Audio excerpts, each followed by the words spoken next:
അൽഹംദുലില്ലാ നഹ്മദുഹു വനസ്തഈനുഹു വനുഅ്മിനു ബിഹി വനതവക്കലു അലൈഹി വനഊദു ബില്ലാഹി മിൻ ശുറൂരി അൻഫുസിനാ വമിൻ സയ്യിആതി അഅ്മാലിനാ മൻ യഹ്ദിഹില്ലാഹു ഫലാ മുളില്ല ലഹു വമൻ യുളിൽ ഫലാ ഹാദിയ ലഹു വഅശ്ഹദു അൻ ലാ ഇലാഹ ഇല്ലല്ലാഹ് വഅശ്ഹദു അന്ന മുഹമ്മദൻ അബ്ദുഹു വറസൂലുഹു അർസലഹു ബിൽ ഹുദാ വദീനിൽ ഹഖ് ലിയുദ്ഹിറഹു അലദ്ദീനി കുല്ലിഹി വകഫാ ബില്ലാഹി ഷഹീദാ.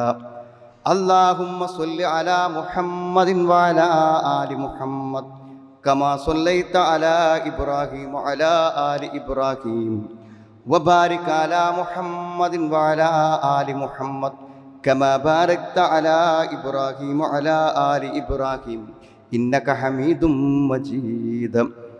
أما بعد فإن خير الكلام كلام الله وخير الحديث كتاب الله وخير الهدي هدي محمد صلى الله عليه وسلم وشر الأمور محدثاتها وكل محدثة بدعة وكل بدعة ضلالة. أعوذ بالله من الشيطان الرجيم. بسم الله الرحمن الرحيم. يا أيها الذين آمنوا اتقوا الله حق تقاته ولا تموتن إلا وأنتم مسلمون. يا أيها الناس اتقوا ربكم الذي خلقكم من نفس واحدة وخلق منها زوجها وبث منهما رجالا كثيرا ونساء واتقوا الله الذي تساءلون به والأرحام إن الله كان عليكم رقيبا. يا أيها الذين آمنوا اتقوا الله وقولوا قولا سديدا يصلح لكم أعمالكم ويغفر لكم ذنوبكم ومن يطع الله ورسوله فقد فاز فوزا عظيما. والمؤمنون والمؤمنات بعضهم أولياء بعض يأمرون بالمعروف وينهون عن المنكر ويقيمون الصلاة ويؤتون الزكاة ويطيعون الله ورسوله أولئك سيرحمهم الله إن الله عزيز حكيم. സ്നേഹമുള്ള സഹോദരി സഹോദരന്മാരെ, സത്യവിശ്വാസികളെ, സത്യവിശ്വാസിനികളെ, അള്ളാഹുവിൻ്റെ കൽപ്പനകളും നിർദ്ദേശങ്ങളും ജീവിതത്തിൻ്റെ എല്ലാ രംഗങ്ങളിലും പരമാവധി സൂക്ഷിച്ചുകൊണ്ട് ജീവിക്കണമെന്നും എന്നെയും നിങ്ങളെയും ഞാൻ ഓർമ്മപ്പെടുത്തുകയാണ്, എന്നോടും നിങ്ങളോടുമായി ഉത്ബോധിപ്പിക്കുകയാണ്. ജീവിതത്തിൽ പലപ്പോഴും നമുക്ക് ഏറ്റവും അധികം മാനസികമായി വിഷമം തോന്നുന്ന ഒരു സന്ദർഭമാണ് നമ്മെ ഇഷ്ടപ്പെടുന്ന നമ്മളെപ്പോഴും ബന്ധം പുലർത്തി വരുന്ന ആളുകൾ നമ്മളോട് പിണങ്ങുക എന്ന്. പ്രത്യേകിച്ചും സഹോദരിമാരെ സംബന്ധിച്ചിടത്തോളം എപ്പോഴും മാനസികമായ ഒട്ടനവധി വിഷമങ്ങൾ പറയുമ്പോഴെല്ലാം അതിൽ പ്രധാനം ബന്ധപ്പെട്ടവർ അല്ലെങ്കിൽ നമ്മൾ സ്നേഹിക്കുന്നവർ, നമ്മുടെ കുടുംബങ്ങളിൽപ്പെട്ടവർ നമ്മളോട് പിണങ്ങുന്നു എന്നതാണ്. തീർച്ചയായും ഒരു വിശ്വാസി എന്ന നിലക്കും ഒരു മനുഷ്യൻ എന്ന നിലക്കും പൂർണ്ണമായും നമുക്ക് വിഷമമുണ്ടാക്കുന്ന ഒരു സന്ദർഭം തന്നെയാണിത്. എന്താണ് ഇത്തരത്തിലുള്ള പിണക്കങ്ങൾ ഉണ്ടാകുന്നത്? ആ പിണക്കങ്ങൾ ഉണ്ടായി അത് പരിഹരിക്കണമെന്ന് പലപ്പോഴും നമ്മൾ വിചാരിക്കുമ്പോൾ ചിലപ്പോൾ മരണം വരെ അത് പരിഹരിക്കാതെ മരിച്ചു പോകുന്ന ആളുകളുണ്ട്. ഒരു വിശ്വാസിയെ സംബന്ധിച്ചിടത്തോളം അങ്ങനെ നമ്മുടെ ജീവിതത്തിൽ ആരെങ്കിലും നമ്മളോട് പിണങ്ങി നിൽക്കുന്നു എന്ന് വന്നാൽ, ഒരു പക്ഷേ അതിൻ്റെ കാരണക്കാർ നമ്മളാണെങ്കിൽ തീർച്ചയായും നമ്മുടെ കർമ്മങ്ങൾ പോലും അള്ളാഹു സ്വീകരിക്കുവാൻ അത് പ്രയാസം സൃഷ്ടിക്കുമെന്ന് നബി സല്ലല്ലാഹു അലൈഹി വസല്ലമയുടെ വചനങ്ങളിൽ വന്നിട്ടുണ്ട്. എത്രമാത്രമാണ് രണ്ട് വിശ്വാസികൾ പുലർത്തേണ്ട ബന്ധം എന്നതിന് യഥാർത്ഥത്തിൽ നമുക്കെല്ലാം പരിചിതമായ ഒരു പ്രവാചക വചനം മാത്രം മതി. ലാ യുഅ്മിനു അഹദുക്കും ഹത്താ യുഹിബ്ബ ലി അഖീഹി മാ യുഹിബ്ബു ലി നഫ്സിഹി. എന്താണപ്പോൾ ആ ഒരു ഹദീസിൻ്റെ ഒക്കെ ആശയം എന്ന് ആലോചിച്ചു. നിങ്ങളൊരാൾ വിശ്വാസിയാവുകയില്ല എന്നാണ്. വിശ്വാസിയാവുകയില്ല അല്ലെങ്കിൽ നമ്മുടെ വിശ്വാസം പൂർണ്ണമാവുകയില്ല ഏതുവരെ? താൻ തനിക്ക് വേണ്ടി ഇഷ്ടപ്പെടുന്നത് തൻ്റെ സഹോദരന് വേണ്ടി ഇഷ്ടപ്പെടുന്നത് വരെ എന്ന് പറഞ്ഞാൽ നമ്മളെ സ്നേഹിക്കുന്ന പോലെ നമുക്കെന്തെല്ലാം ഉണ്ടാകണമെന്ന് നമ്മൾ ആഗ്രഹിക്കുന്നുവോ അതുപോലെ അപരനെ കാണാൻ കഴിയുക എന്നതാണ്. ഇപ്പോൾ ഒരുപക്ഷെ എത്ര വിശാലമായിട്ടുള്ള ഒരർത്ഥമാണ്. അങ്ങനെയാണെങ്കിൽ പിന്നെ ബന്ധങ്ങളിൽ എന്ത് പ്രശ്നമാണ് വരാൻ പോകുന്നത്? എന്നെപ്പോലെ എൻ്റെ സുഹൃത്തിനെ, എൻ്റെ അയൽവാസിനെ, എൻ്റെ സഹോദരനെ ഞാൻ കാണുന്നു എന്ന് വന്നാൽ അതിനേക്കാളും വലിയൊരു ബന്ധം എന്താണ്? സൂറത്തു തൗബയിലെ 71-ാമത്തെ വചനമാണ് ആമുഖമായി ഓതിയത്. അൽ മുഅ്മിനൂന വൽ മുഅ്മിനൂന വൽ മുഅ്മിനാത്തു ബഅ്ദുഹും ഔലിയാഉ ബഅദ്. സത്യവിശ്വാസികളും സത്യവിശ്വാസിനികളും പരസ്പരം ഔലിയാക്കളാണ്, ആത്മമിത്രങ്ങളാണ്. യഅ്മുറൂന ബിൽ മഅറൂഫ്, അവർ നന്മ കൽപ്പിക്കും. വയൻഹൗനൽ മുൻകർ, തിന്മ വിരോധിക്കും. എന്നിട്ട് അതിൻ്റെ കൂട്ടത്തിൽ അള്ളാഹു പറയുന്ന ഒരു വിശ്വാസി പാലിക്കേണ്ട നിർബന്ധ കർമ്മങ്ങളെ, നിസ്കരിക്കും, അതേപോലെ തന്നെ സക്കാത്ത് കൊടുക്കും, അള്ളാഹുവിനെ റസൂലിനെയും അനുസരിക്കും. അള്ളാഹു അവർക്ക് കാരുണ്യം നൽകും. ഇന്നല്ലാഹു അസീസുൻ ഹക്കീം, അള്ളാഹു പ്രതാപശാലിയും അഗാധജ്ഞനുമാകുന്നു എന്നാണ് ഈ വചനം. ഈ ആയത്തും ഈ ഒരു ഹദീസും മതി നമ്മൾ തമ്മിലുള്ള ബന്ധങ്ങളെ സൂചിപ്പിക്കുന്നതാണ്. ഒരു പണ്ഡിതൻ വിശുദ്ധ ഖുർആനിൻ്റെയും ഹദീസിൻ്റെയും അടിസ്ഥാനത്തിൽ 10 കാര്യങ്ങൾ നമ്മുടെ ബന്ധം നഷ്ടപ്പെട്ടു പോകാതെ സൂക്ഷിക്കലാണല്ലോ ബന്ധം പുനഃസ്ഥാപിക്കുന്നതിനേക്കാളും നമുക്ക് ഏറ്റവും ആരോഗ്യകരമായത്. ഹദീസിൻ്റെയും ഖുർആൻ്റെയും അടിസ്ഥാനത്തിൽ അത് ഏറ്റവും ആദ്യം പറഞ്ഞൊരു കാര്യം എന്താ വെച്ചാൽ നമ്മുടെ മനസ്സ് നന്നാകുന്നു. അതായത് എവിടെയെങ്കിലും ഒരു പിണക്കുണ്ടാകണമെങ്കിൽ നമ്മുടെ മനസ്സിൻ്റെ രോഗം ഉണ്ടാവും. അവിടെ ഒരു അസൂയ ഉണ്ടായാൽ നമുക്കൊരാളോട്, അസൂയുള്ള ഒരാളോട് എങ്ങനെയാണ് നമ്മൾ നേരെ പെരുമാറുക? എന്തായാലും അസൂയ വെക്കുന്നതോടുകൂടെ അവിടെ പിണക്കം തീർച്ചയാണ്. എന്തെങ്കിലും അയാളെക്കുറിച്ചൊന്ന് നമ്മൾ പറയും, എന്തെങ്കിലും അയാളെക്കുറിച്ചൊരു ആക്ഷേപം പറയും, അദ്ദേഹത്തെ നമുക്ക് ഉൾക്കൊള്ളാൻ കഴിയണില്ല അസൂയ കൊണ്ട്. അസൂയ ഉണ്ടെങ്കിൽ പ്രശ്നമാണ്, ഒരു അഹങ്കാരം ഉണ്ടെങ്കിൽ പ്രശ്നമാണ്.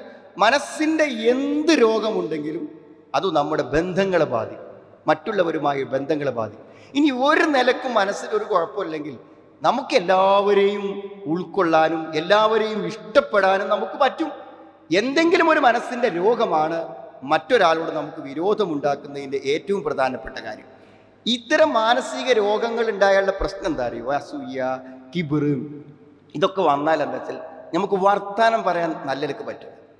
നമുക്കൊരാൾ സംസാരിക്കുമ്പോൾ എന്തായാലും അയാളോടുള്ള ആ വെറുപ്പ് മനസ്സിൽ വരുന്നതാണ്. എൻ്റെ അടിമകളോട് പറയണം, നല്ലത് പറയാം. നല്ലത് പറയുന്നുണ്ടോ? നല്ലത് പറയാൻ ആർക്കേ പറ്റുള്ളൂ? നല്ല മനസ്സുള്ളവർക്കേ പറ്റുള്ളൂ. നല്ല മനസ്സോടുകൂടെ നല്ലത് പറയുകയാണെങ്കിൽ നമ്മളെ സംബന്ധിച്ചിടത്തോളം ഒരു ബന്ധത്തിലൊരു പ്രശ്നവും ഉണ്ടാവുന്നില്ല എന്നുള്ളത്. അപ്പോൾ നമ്മുടെ മനസ്സുകൾ ഇത്തരത്തിലുള്ള മാനസിക രോഗങ്ങളിൽ നിന്ന് എന്ത് ചെയ്യുക? രക്ഷപ്പെടുക എന്നുള്ളതാണ്. രണ്ടാമത്തെ ഒരു കാര്യമായി പറഞ്ഞിട്ടുള്ളത് അൽ മുസ്ലിമോ മിർആത്തു അഖീഹിൽ മുസ്ലിം. ഒരു മുസ്ലിം എന്ന് പറഞ്ഞാൽ തൻ്റെ മുസ്ലിമിൻ്റെ കണ്ണാടിയാണ് എന്ന് പറഞ്ഞാൽ മറ്റൊരാളുടെ പ്രവർത്തനത്തിൽ വരുന്നൊരു തകരാറാണോ തെറ്റാൻ കാരണം? അങ്ങനെയാണ്, മറ്റൊരാളുടെ പ്രവർത്തനത്തിൽ വന്ന തകരാറാണ്. അപ്പം ആ തകരാറ് എന്തായാലും ഇസ്ലാമിക വിരുദ്ധമായിരിക്കും, ദീനിനെതിരായിരിക്കും. അപ്പം നമ്മളെന്താ ചെയ്യേണ്ടത്? തെറ്റാണോ ചെയ്യേണ്ടത്? അവനിൽ ആ കാര്യം തിരുത്തി കൊടുക്കുക എന്നുള്ളതാണ് നമ്മുടെ കർമ്മം. എന്താണോ അവന് പറ്റിയ അപാകത, ആ അപാകത തിരുത്തി കൊടുക്കാൻ കഴിയുക എന്നതാണ്. അതല്ലാതെ അതിൻ്റെ പേരിൽ അവരോട് തെറ്റാൻ, അവൻ അങ്ങനെ ചെയ്തല്ലോ ഇങ്ങനെ ചെയ്തല്ലോ എന്ന് പറഞ്ഞ് പിണങ്ങുന്നതിൽ എന്തർത്ഥമാണുള്ളത് എന്നാണ്. അത് വളരെ പ്രധാനപ്പെട്ട ഒരു കാര്യം. മറ്റൊരാളോട് നമുക്ക്, കാരണം മുസ്ലിം എന്ന് പറഞ്ഞാൽ അവൻ്റെ കാര്യം ഗുണകാംക്ഷയാണ്. അദ്ദീനു അൻ നസീഹ. നമ്മളെപ്പോഴും ഒരാൾക്ക് അപ്പോൾ ഗുണം വരണമെന്ന് ആഗ്രഹിക്കാറ് എന്താണ്? ഒരാൾ തെറ്റുകാരനായി ജീവിക്കാനല്ലല്ലോ നമ്മൾ ആഗ്രഹിക്കും. അയാൾ ആ തെറ്റു തിരുത്തി നല്ലവനാവണം. നമ്മൾ മാത്രം പിണങ്ങി അയാൾ നന്നാവും, മറ്റുള്ളവരോടൊക്കെ ആ പെരുമാറ്റം ഉണ്ടാവുന്നില്ലേ? അയാളിൽ നിന്നും ആ തിന്മ എടുത്തു പോകാൻ വേണ്ടി പരിശ്രമിക്കുകയാണ് ചെയ്യേണ്ടത്. അപ്പോൾ ആ ഗുണകാംക്ഷ വിട്ട് നമ്മൾ പെരുമാറാകാതെ, ഒരാൾ തെറ്റ് ചെയ്യുന്നെങ്കിൽ അതിൻ്റെ പേരിൽ നമ്മൾ ചെയ്യേണ്ടത് അയാളെ തിരുത്തുകയാണ് വേണ്ടത് എന്ന അറിവ് നമുക്കുണ്ടാവുക. മൂന്നാമത്തെ ഒരു കാര്യമായിട്ട് യജിബു അലൽ മുസ്ലിമി അൻ യുഹ്സിന അല്ലൻ. എപ്പോഴും എന്താ അറിയും, മറ്റുള്ള ഒരുത്തനോട് എന്തിന് പിണങ്ങി എന്ന് ചോദിക്കുന്നതിന് നമ്മൾ പറയുന്ന കാരണം ഒരു ഊഹമാണ്. അവൻ അതുകൊണ്ടായിരിക്കും വന്നിട്ടുണ്ടാവുക, അതുകൊണ്ടായിരിക്കും വരാതിരുന്നിട്ടുണ്ടാകുക, അതുകൊണ്ടാണ് അവൻ അങ്ങനെ പറയാൻ കാരണം, അതുകൊണ്ടാണ് അവൻ അങ്ങനെ സംസാരിച്ചത്. അതൊക്കെ നമുക്ക് എങ്ങനെ അറിയാം? അവൻ്റെ മനസ്സിലുള്ള കാര്യം. അതുകൊണ്ട് നാം തെറ്റായി വിചാരിക്കും. നാം മറ്റുള്ളവരെക്കുറിച്ച്, നാം പിണങ്ങിയവരെക്കുറിച്ച് നമ്മൾ വിചാരിച്ചത് ശരിയാണോ? അത് നമ്മൾ വിചാരിച്ച് തെറ്റായ ഊഹമാണെങ്കിലോ? അതുകൊണ്ട് എപ്പോഴും മറ്റുള്ളവരെക്കുറിച്ച് എന്ത് ചെയ്യണം? വജ്തനിബു കസീറൻ മിനൽ ഊഹങ്ങൾ ഉപേക്ഷിക്കണം. ഊഹങ്ങൾ മനസ്സിൽ എപ്പോഴും മനുഷ്യനെ സംബന്ധിച്ചിടത്തോളം ഊഹിക്കുമ്പോഴൊരു പ്രശ്നം എന്താ? മോശമായത് ഊഹിക്കും. അവൻ നല്ലത് ചെയ്തു എന്ന് നമ്മൾ ഊഹിക്കൂല. ഊഹിക്കുമ്പോഴെപ്പോഴും അവൻ്റെ മോശമായൊരു കാര്യത്തെക്കുറിച്ചാണ് നമ്മൾ ഊഹിക്കുക. അത്തരം ഊഹങ്ങളും വിചാരങ്ങളും നാം എല്ലാവരെക്കുറിച്ചും നല്ലത് വിചാരിക്കും. ഒരാളിൽ കുറേ തെറ്റുകളുണ്ടെങ്കിലും കുറേ നല്ലതുണ്ടാവുള്ളൂ. ആ നന്മകളെക്കുറിച്ച് വിചാരിക്കാനും അയാൾ നല്ലവനാണെന്ന് വിചാരിക്കാനും നമുക്ക് കഴിയുക എന്നുള്ളത് പ്രധാന കാര്യമാണ്. അതേപോലെ നാലാമത്തെ ഒരു കാര്യമായി കൊണ്ടു മുസ്ലിം ലാ യദ്ലിമു ഇഖ്വാനഹു, ഒരാൾക്കും ഒരു ഉപദ്രവം ചെയ്യാതെ. നമ്മളിൽ നിന്ന് എന്തോ ഒരു ബുദ്ധിമുട്ട് വന്നതുകൊണ്ടാണ് അവൻ പിണങ്ങിയത്, അല്ലേ? സത്യത്തിൽ അതാണ് സംഭവിക്കുന്നത്. അങ്ങനെ നമുക്ക് ഒരാളെ ഉപദ്രവിക്കാൻ പറ്റും. നമുക്ക് അങ്ങനെ ഒരു വാക്ക് പറയാൻ പറ്റും. അവന് വിഷമകരമായൊരു വാക്ക് എന്തിനു നാം പറഞ്ഞു, അവന് ബുദ്ധിമുട്ടുണ്ടാക്കുന്ന ഒരു കാര്യം എന്തിനു നാം ചെയ്തു.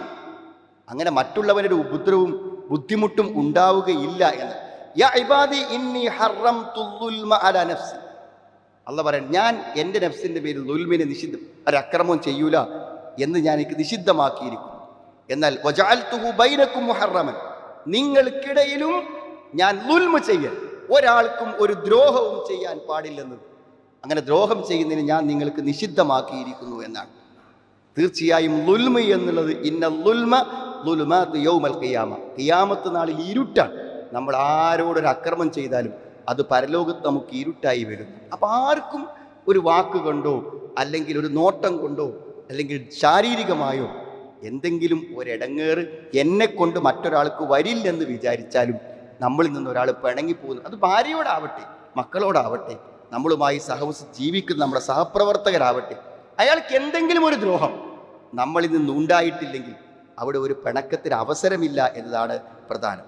മറ്റൊന്ന് അൽ മുസ്ലിം യതവാള, അഞ്ചാമത്തെ കാര്യം, ഒരു മുസ്ലിം വിനയാന്യതനാവും, അവൻ അഹങ്കാരിയാവൂല. നമുക്കെല്ലാവർക്കും നമ്മുടേതായ ഒരു സ്ഥാനം ഉണ്ടാവും.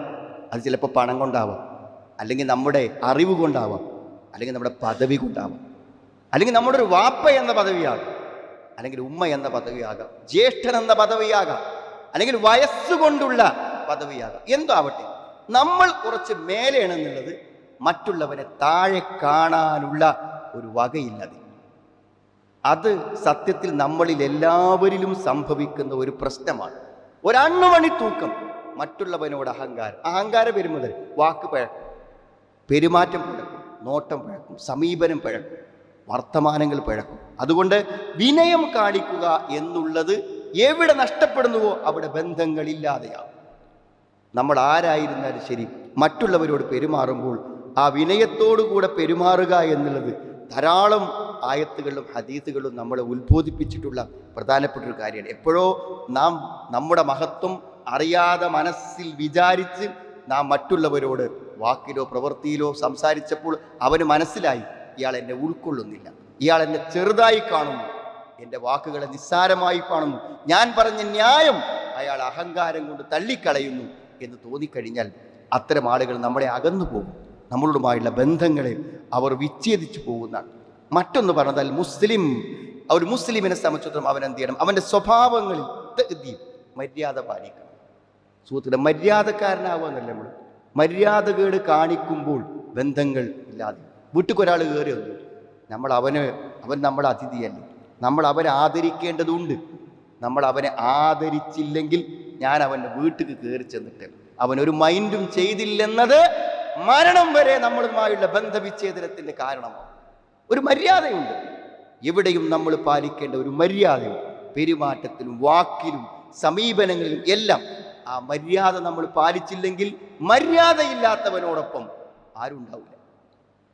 മര്യാദ കാണിക്കാത്ത ഒരുത്തൻ്റെ കൂടെ ആരുണ്ട്? എവിടെയും ഒരു വിശ്വാസിക്കുണ്ടാകേണ്ട ഏറ്റവും വലിയ ആഗ്രഹം, ഇന്ന മിൻ ഖിയാരിക്കും, നിങ്ങൾ ഏറ്റവും നല്ല ആളുകൾ, മഹാസിനുക്കും അഖ്ലാഖ, നല്ല സ്വഭാവം നന്നാക്കുന്നവരാണ് നിങ്ങൾ ഏറ്റവും ഉത്തമൻ എന്ന് നബി ഇസ്ലാസ്മ പറഞ്ഞിട്ടുണ്ട്. അതുകൊണ്ട് നമ്മൾ ജീവിതത്തിൽ പാലിക്കേണ്ട മര്യാദകൾ എന്താണോ ആ മര്യാദകളെ പാലിക്കുക എന്നുള്ളത് വളരെ പ്രധാനപ്പെട്ട കാര്യമാണ്. മറ്റൊരു കാര്യം, ഒരു വിശ്വാസിയെ സംബന്ധിച്ചിടത്തോളം അവൻ വിട്ടുവീഴ്ച ചെയ്യണം. എപ്പോഴെങ്കിലൊക്കെ എന്തെങ്കിലുമൊക്കെ ഒരാളെത്ത് നമുക്കെതിരായി വരൂലേ സുഹൃത്തുക്കളെ, ഒരു വാക്ക് ഒരാൾക്ക് പയച്ചു പോയി, വിട്ടുവീഴ്ച കൊടുക്കുക. അതെന്നെ മനസ്സിൽ വെച്ച് കാലാകാലം പിന്നെ എപ്പോഴോ ഒരു ചെയ്തൊരു കാര്യം മനസ്സിൽ ഇങ്ങനെ കൊണ്ടുനടന്ന് മരണം വരെ ആ ബന്ധം എന്തിനാണ് അത്? എന്താ അതുകൊണ്ടൊരു പ്രയോജനമുള്ളത്? എന്തൊരു കാര്യമുള്ളത്? വാക്കിലോ പ്രവൃത്തിയിലോ ഇടപാടിലോ എപ്പോഴെങ്കിലും സംഭവിച്ച നമ്മുടെ ആത്മസുഹൃത്താണ്, അയൽവാസിയാണ്, എത്രയോ കാലം നമ്മുടെ കൂടെ ഉണ്ടായിരുന്ന ആളാണ്, ഒരു അപാകത അവന് പറ്റി, സത്യമായും പറ്റിയിട്ടുണ്ട്. അവൻ നമ്മളോട് ക്ഷമ ചോദിക്കുന്നു, വിട്ടുവീഴ്ച ആഗ്രഹിക്കുന്നു. ആ വിട്ടുവീഴ്ച നമ്മൾ നൽകണം. വിട്ടുവീഴ്ച നൽകാത്ത ആൾക്കാർ ആലോചിക്കേണ്ട കാര്യം എന്താ അറിയോ? നമ്മൾക്ക് അധികാരമുള്ളൊരു കാര്യത്തിൽ വിട്ടുവീഴ്ച കൊടുക്കാതിരിക്കാൻ ഒരുപക്ഷെ നമുക്ക് പറ്റിയേക്കാം. പടച്ചോൻ അങ്ങനെ തീരുമാനിച്ചാലോ എന്നാണ്. നമ്മൾ ചെയ്ത തെറ്റുകൾക്കൊന്നും ഒരു വിട്ടുവീഴ്ചയും തരണ്ടെന്ന് പടച്ചോൻ തീരുമാനിച്ചാൽ നമ്മൾ എന്ത് ചെയ്യുമെന്ന് ആലോചിക്കും.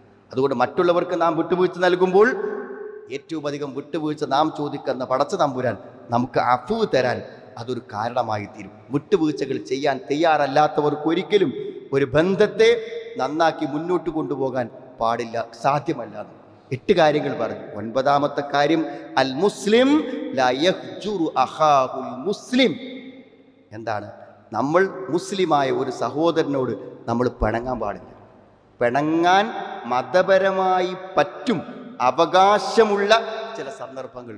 ആ സന്ദർഭങ്ങളിൽ അല്ലാത്ത ഒരു കാര്യത്തിനും നമ്മൾ പിണങ്ങാൻ പാടില്ല. എന്തെങ്കിലും ചെറിയൊരു പ്രശ്നം ഉണ്ടാകുമ്പോഴേക്കും എല്ലാവരും സ്വീകരിക്കുന്ന ഒരു മാർഗ്ഗമാണ് എന്ത് ചെയ്യുക? അവരെ മാറ്റി നിർത്തുക. നിങ്ങൾ ആലോചിച്ച് നോക്കുന്നത്, നമ്മുടെ വീട്ടിലോ എന്തെങ്കിലുമൊക്കെ ഒരു പരിപാടി, ഒരു ഫംഗ്ഷൻ, ഒരു വിവാഹമോ അല്ലെങ്കിൽ എന്തെങ്കിലും ഒരു പ്രധാനപ്പെട്ട വിശേഷ പരിപാടികളൊക്കെ ഉണ്ടാകുമ്പോൾ എന്താ പറയുക, മറന്നു പോവല്ല. എല്ലാവരും വിളിച്ചിട്ട് ഒരാളെ വിളിക്കാതിരിക്കുക. എന്തിനാ? ആ വിളിക്കാതിരിക്കുന്ന വ്യക്തി നമ്മൾ അവനിൽ ബന്ധം വിച്ഛേദിച്ചിട്ടുണ്ട്, അവൻ നമ്മളോട് ചെയ്തതിൽ മാപ്പില്ലെന്ന് അവനെ ബോധ്യപ്പെടുത്താനാണ്. എത്രമാത്രം വേദന ഉണ്ടാകും. എത്ര ആളുകൾ അവനോട് ചോദിക്കുന്നറിയോ, എന്നെ വിളിച്ചോ, നിങ്ങൾ വലിയ അടുത്ത ആൾക്കാരായിരുന്നല്ലോ എന്ന് പറയും. മനഃപൂർവ്വമൊക്കെ അങ്ങനെ ചെയ്യുമ്പോൾ ആ സമയത്ത് എന്താ ചെയ്യണം? അവനെ വിളിച്ച് ബന്ധം നന്നാക്കാനാണത്. മകളുടെ വിവാഹമുണ്ടായപ്പോൾ അതുവരെ ബന്ധം വിച്ഛേദിക്കപ്പെട്ടവനാണ് ആദ്യത്തെ ക്ഷണം, ഈ കല്യാണത്തിന് നീ വരണം, നമ്മളിങ്ങനെ നിൽക്കാൻ പാടില്ലല്ലോ എന്ന് പറയേണ്ട സ്ഥലത്ത് ഒരു നല്ല വിവാഹ സദസ്സിനെ ഒരുത്തനോടുള്ള പകരം വീട്ടാൻ, അവനോട് നാം മിണ്ടില്ലെന്ന് തെളിയിക്കാനുള്ള അവസരമായി വിനിയോഗിക്കുന്ന എത്ര ആളുകളുണ്ട്? തൊട്ടയൽവാസിയെ, സ്വന്തം സുഹൃത്തുക്കളെ, സഹോദരങ്ങളെ മാറ്റി നിർത്തുന്നവരുണ്ട്. യഥാർത്ഥത്തിൽ അവിടെ മിണ്ടാതിരിക്കാൻ എനിക്ക് പറ്റില്ലെന്നാണ് ഒരു മുസ്ലിമിനെ സംബന്ധിച്ചിടത്തോളം. തൻ്റെ സഹോദരനോട് പിണങ്ങി നിൽക്കാൻ പാടില്ലെന്നാണ്.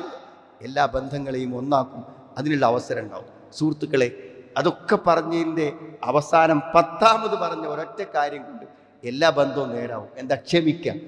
നമുക്ക് എന്തൊക്കെ ബുദ്ധിമുട്ടുകൾ ആരിൽ നിന്നൊക്കെ ഉണ്ടായിട്ടുണ്ടോ അതൊക്കെ ക്ഷമിക്കാനുള്ള മനസ്സ്, അതാണ് ഒരു വിശ്വാസിക്ക്. അങ്ങനെ ക്ഷമിക്കാനുള്ളൊരു മനസ്സും ഒരു വിശ്വാസിക്കുണ്ടെങ്കിൽ അവൻ്റെ ഏത് ബന്ധങ്ങളെയും അവന് പുനഃസ്ഥാപിക്കും. എന്തെങ്കിലുമൊക്കെ ഒന്ന് വരുമ്പോഴേക്കിന് നമുക്ക് ക്ഷമ നഷ്ടപ്പെട്ടു പോവുക, ദേഷ്യം വന്നു പോവുക, വെറുപ്പ് വന്നു പോവുക, സഹിക്കാൻ പറ്റാതാകുക, അതൊരു പ്രതികാരമാകുക.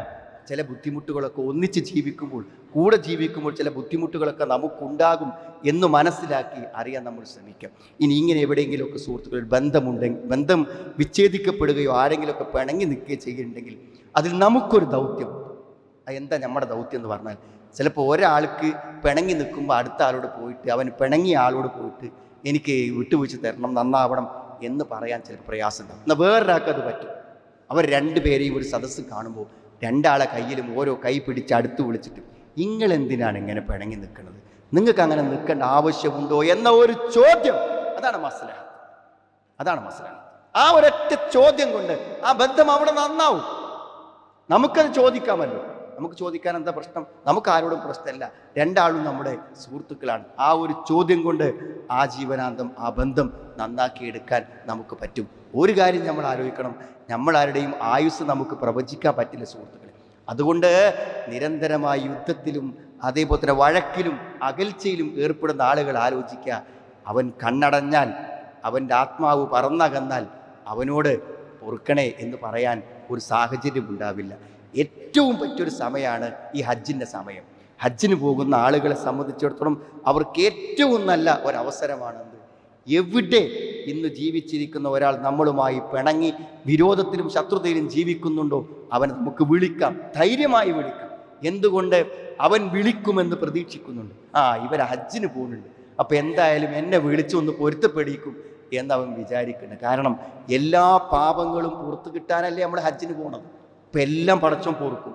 ഒരാൾ മുസ്ലിമായാൽ അവൻ്റെ മുമ്പുള്ളതെല്ലാം പൊറുക്കുന്ന പോലെ, ഒരാൾ ഹിജ്റ പോയാൽ അവൻ്റെ മുമ്പുള്ളതെല്ലാം പൊറുക്കണ പോലെ എന്ത് ചെയ്യുന്നറിയോ? ഹജ്ജിന് പോയ ഒക്കെ പൊറുക്കും, രക്തസാക്ഷിക്കൊക്കെ പുറത്തു കൊടുക്കണ പോലെ. പക്ഷെ അവിടെ പൊറുക്കാത്തത് എന്താണ് അറിയുന്നത്?